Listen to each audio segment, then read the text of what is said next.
Bonsoir à tous. Pour répondre à votre question comment ajouter le nom du fichier sur une photo, j'ai trouvé une solution. Je vous propose de télécharger un petit logiciel qui s'appelle XNView. Voilà, vous téléchargez ce petit logiciel et vous l'installez. Vous placez vos images dans un même dossier. Alors moi j'ai placé mes images dans un petit dossier que j'ai appelé tuto. Donc voilà, tuto, et j'ai placé deux images sur lesquelles donc je souhaite appliquer leur nom. Voilà. Donc on va ouvrir le petit logiciel XNView. Voilà, quand il veut bien se charger. Voilà, vous allez aller dans Outils et dans Conversion par lot. Dans Conversion par lot, tout en bas, vous allez faire, non pas dans tout en bas, je suis désolé, dans Source, excusez-moi, ça on supprime, c'est une ancienne image. Donc vous allez aller dans Source, ajouter un dossier. Vous allez ajouter le petit dossier dans lequel vous avez placé les images à traiter. Donc je vous ai dit tuto, sélectionnez un dossier. Voilà, les images sont donc bien présentes. Et vous allez faire une action. L'action. Alors je vous propose d'ajouter une action.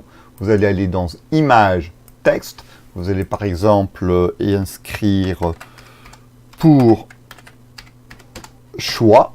Voilà. Ça, c'est une première action. Et la deuxième action, vous voyez, ça s'inscrit en haut à gauche. Et la deuxième action, vous allez appuyer sur le petit triangle ici. Et vous allez inscrire le numéro, non, le nom du fichier sans extension. Vous voyez, il vient s'inscrire là. Donc, c'est un peu petit.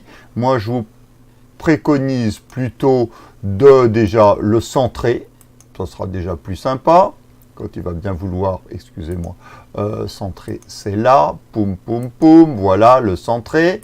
L'écrire en un peu plus gros, donc là, il était en 32, on va dire qu'on va le mettre en 150, mais ça dépend évidemment, je pense, de la résolution de votre fichier.